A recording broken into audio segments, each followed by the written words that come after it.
E a gente acabou de ouvir uma história que não é só uma história, é algo que mudou a história do mundo, mudou a história das pessoas. É antes e depois desse acontecimento aqui que a gente acabou de ouvir, que existe a história. Existe uma história antes de Cristo e existe uma história depois de Cristo. E isso é no mundo, e isso é no nosso calendário, mas isso também é na nossa vida. Há duas histórias na nossa vida, há dois tempos na nossa vida. Há um tempo antes de Cristo e há um tempo depois de Cristo. Amém, igreja? Há um tempo quando eu não o conhecia, há um tempo quando esse povo aqui não o conhecia, não é, Selma? Quando você não o conhecia, quando a Vânia não o conhecia, quando a Márcia, quando nós não o conhecíamos, nós éramos de um jeito. Mas depois nós conhecemos a Jesus. E nós estamos nos transformando passo a passo, para que um dia nós possamos estar morando com Ele na eternidade, eternamente. É essa a nossa vocação, é esse o nosso chamado, é esse o nosso pedido. E hoje eu estava meditando e pensando em tudo que tem acontecido no nosso meio, na nossa igreja, e no nosso dia a dia, em tudo que acontece. E eu fiquei pensando nas atitudes e nas intenções. E eu vi o quanto é importante nós nos preocuparmos com as nossas intenções. Porque Deus sempre preocupou-se com as intenções. Ou melhor dizendo, perdoe-me, com as atitudes, com as intenções, perdoe, verdade, com as intenções, desculpa a confusão. Deus sempre teve muito cuidado com as intenções do coração. Enquanto nós, muitas vezes, estamos preocupados com as atitudes. Mas eu quero dizer para você que muitas vezes as atitudes não representam diante de Deus o que representa uma intenção. Nem tudo, às vezes a Bíblia diz que tudo que Deus fez é bom, e tudo que Deus faz é bom, mas nem tudo que nós vemos acontecer, nós achamos que é bom, mas às vezes a atitude não parece ser boa, mas a intenção era a melhor possível. A intenção de Deus sempre foi nos aproximar dEle. Tudo que Deus faz é para que nós nos aproximemos dEle. Esse Jesus que você ouviu falar aqui, que nasceu, a intenção dEle de vir aqui, tornar-se homem, tornar-se ser humano, fazer o que fez, a intenção dEle, em cima dessa atitude, era que eu e você compreendêssemos que o que Ele quer é que nós tenhamos um relacionamento próximo dEle, e que nós comecemos de alguma forma a nos preocupar com aquele que está ao nosso lado. Pare para pensar que se você olhar para o seu lado, não estou dizendo hoje aqui na igreja tão somente, mas se você estiver aí fora, dá uma olhada ao seu redor, quantas coisas estão acontecendo, e quantas coisas eu poderia estar fazendo, você poderia estar fazendo, nós poderíamos estar fazendo, e quantas coisas nós fazemos, quem sabe nós fazemos tantas coisas, mas as intenções do nosso coração não batem com as atitudes das nossas vidas. Às vezes nós fazemos coisas que aparentemente são boas, mas elas não coadunam com as nossas atitudes. E o que nós precisamos fazer é fazer com que as nossas intenções sejam agradáveis diante de Deus. Nossas intenções, a intenção de agradá-lo, a intenção de adorá-lo, a intenção de servi-lo, a intenção de parecer com Ele, seja o que agrade a Deus nas nossas vidas. Hoje nós falamos aqui sobre nascimento, hoje nós falamos aqui sobre ter um lugar, e eu queria perguntar para você aqui, qual é o espaço que Jesus tem na sua vida, para nascer, para brincar, para correr, para ser homem, para ser Deus? Qual é o espaço que Ele tem na sua vida? O cântico aqui disse que ele não tinha lugar na cidade. Na cidade de Belém não tinha lugar para Jesus. Nós somos o Belém de Deus. E aonde nós vamos colocar Jesus para nascer? Ele precisa nascer em nós. Ele precisa nascer em nós. Mas às vezes nós dizemos assim, ele não tem lugar. Ele não tem lugar por causa do meu casamento, então ele não tem lugar. Ele não tem lugar por causa do meu namoro. Ele não tem lugar por causa da minha família. Ele não tem lugar por causa do meu trabalho. Ele não tem lugar para um monte de coisa. Mas ele está dizendo, eu quero nascer. Eu quero não só nascer, mas eu quero ficar com você. Eu não esqueço, queridos, e volto a dizer, somos a manjedoura de Deus. Somos a manjedoura de Deus, sério. Somos a manjedoura de Deus. Somos onde Deus gosta de estar. Os 3 reis magos foram visitar. Os 3 reis magos foram ver quem? Um rei dos reis, que é o nome dessa cantata. Rei dos reis, Senhor dos senhores. Há alguém maior do que nós. Há alguém maior do que nós. Não é o cara lá de cima, é o Rei dos reis, o Senhor dos senhores. Não é uma força maior, não é uma força maior que me faz sentir alguma coisa diferente, não. É o Rei dos reis, é o Senhor dos senhores, é o Jesus que deve ser glorificado.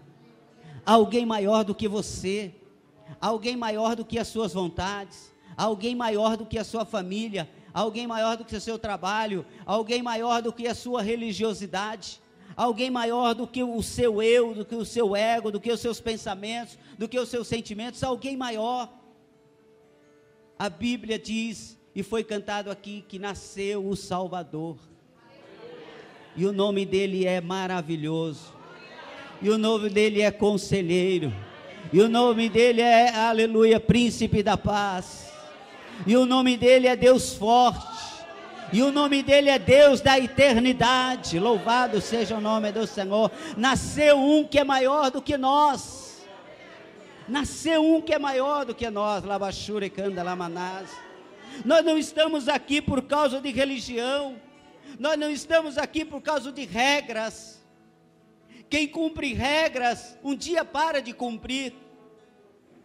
Quem faz as coisas por obrigação, um dia escapa. Mas nós estamos aqui, porque nós fomos a Ele. Ele disse assim, não fosse vós que me escolheste, mas eu escolhi a vós, para que deis frutos. Ele me escolheu, mas Ele não me obrigou a nada. Ele só disse, eu te amo. Você sabe qual é a diferença do nosso Jesus para qualquer outro Deus formado por mão de homens, ou institucionalizado por mão de homens, por consciência de homens, por visão de homens? Sabe por que é muito difícil aceitar o nosso Jesus? Porque o nosso Jesus, ele veio dizendo somente assim, eu amo vocês. Ele não veio trocando amor por cesta básica, ele não veio trocando amor por sacrifício, ele não veio trocando o amor por qualquer coisa que você possa fazer, por entrega de coisas, de objetos, de vida. Não, ele só veio trocando, ele não veio trocando nada, ele veio dando, ele veio doando, aleluia. Ele começou dizendo, eu dou a minha vida, e todo aquele que em mim crê, aleluia, nunca perecerá, mas terá sempre a vida eterna. Eu dou a minha vida, eu dou a minha vida. Ele veio como pastor. Sabe por que os pastores foram conhecer o Rei dos Reis? Porque ele era o Rei dos pastores. Alguém precisava conhecer alguém que era Rei dos pastores. E aquele pastor veio, e ele disse assim, o bom pastor, ele ensinando aos pastores, ele disse assim, o bom pastor é aquele que dá a vida pelas suas próprias ovelhas. Ele disse, eu vim para dar a vida pelas minhas ovelhas. Eu não quero que você dê a vida por mim, eu quero dar a vida por você. Sabe qual que é a grande diferença desse nosso Deus? É que o nosso Deus, ele é amor. Ele é justiça. Mas às vezes, a gente diz assim, Deus é amor, mas é justiça. Mas sabe qual foi a grande justiça de Deus? A grande justiça de Deus, sabe qual foi? Vou fazer aqui uma pequena cena, para você entender qual foi a grande justiça de Deus. Vem cá, Carol, por favor, por gentileza, fique aqui do meu lado. Imagine que eu fosse Deus.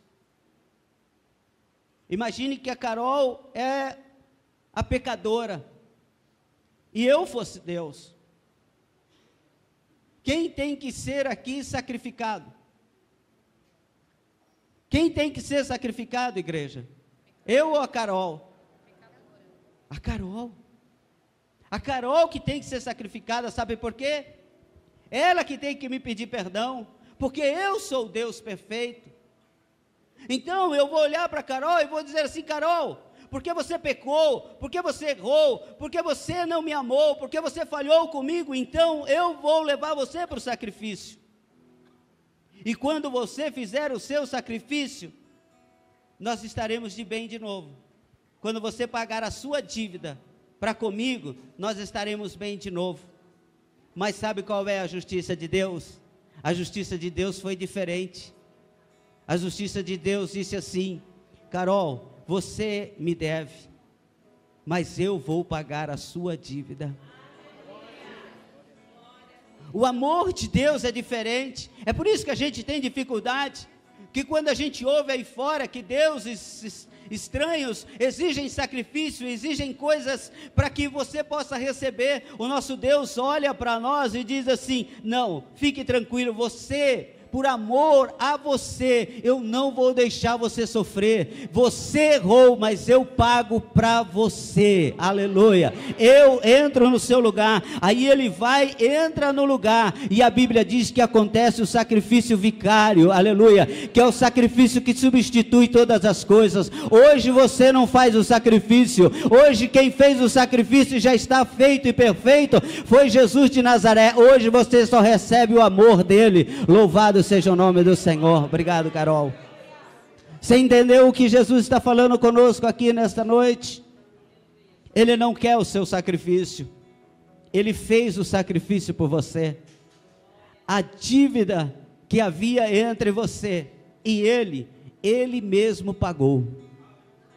Ele mesmo disse, não, você merece ser sacrificado, você merece sofrer, mas o meu amor não permite que isso aconteça. Aí a gente olha para um e para outro e diz assim, ele merece isso, ele merece aquilo outro. Jesus olha para nós e diz assim, ele merece o meu amor, ele merece a minha salvação, ele merece o meu cuidado, ele merece o meu carinho, ele merece para mim vida eterna, morar comigo na vida eterna. Esse Jesus que nasceu aqui, que nós ouvimos que nasceu aqui, ele está preocupado com as nossas intenções. Não importa, às vezes eu vejo pessoas dizer assim, eu não gosto do Natal, eu não acredito no Natal, eu não comemoro o Natal, porque Jesus não nasceu no dia 25, irmãos, deixa eu dizer para você, homem, mulher, jovem, criança que está aqui, o que vale é a intenção do teu coração. Não importa o dia que ele nasceu, importa o quando você resolveu dobrar os seus joelhos, ou erguer a sua mão, ou dizer assim, eu adoro esse Deus. Não importa o dia que ele nasceu, eu vim aqui para te adorar, Senhor. Eu vim aqui, aleluia, se os homens falam que é dia 25, eu vim aqui para te adorar. Se for no dia 24, eu também te adoro. Se for no dia 23, eu também te sirvo, Senhor, porque o que vale é a minha intenção. Eu fiz aniversário há poucos dias, algumas pessoas foram dar os parabéns atrasados, eu disse assim, não importa. O que importa é que você lembrou. O que importa é que você veio me abraçar. Hoje eu queria convidar você aqui nesta noite, junto com esse coral lindo, lindo, lindo, lindo. Eu queria convidar você hoje, para dar um espaço na sua vida, no seu coração, para Jesus colocar, ou melhor, para Deus colocar uma manjedoura e Jesus nascer no seu coração hoje. Eu queria que Jesus nascesse no seu coração hoje. Sabe, tem gente que pensa assim, agora Jesus vai nascer no meu coração, e eu vou viver com um monte de regras, eu vou viver com um monte de coisa. A história que nós vimos aqui contou da história desde uma criança, até um Deus que foi ao sacrifício. Isso quer dizer que há um tempo determinado para todas as coisas em Jesus dentro da nossa vida. Eu posso brincar, eu posso ser feliz, eu posso ser criança, eu posso ser pai, eu posso ser filho, eu posso ser o que Jesus foi, aqui dentro. Ele quer melhorar a minha vida e quer melhorar a sua vida. E eu queria fazer um convite para você aqui. Eu não sei se tem alguém aqui nesta noite que ainda não deixou Jesus nascer no seu coração, mas eu queria perguntar se você quer deixar Jesus nascer no seu coração hoje, aceitando Ele e dizendo assim: Senhor, hoje eu faço uma manjedoura no meu coração e o Senhor passa a morar nela, e nós vamos brincar, nós vamos orar, nós vamos adorar ao Eterno sempre juntos.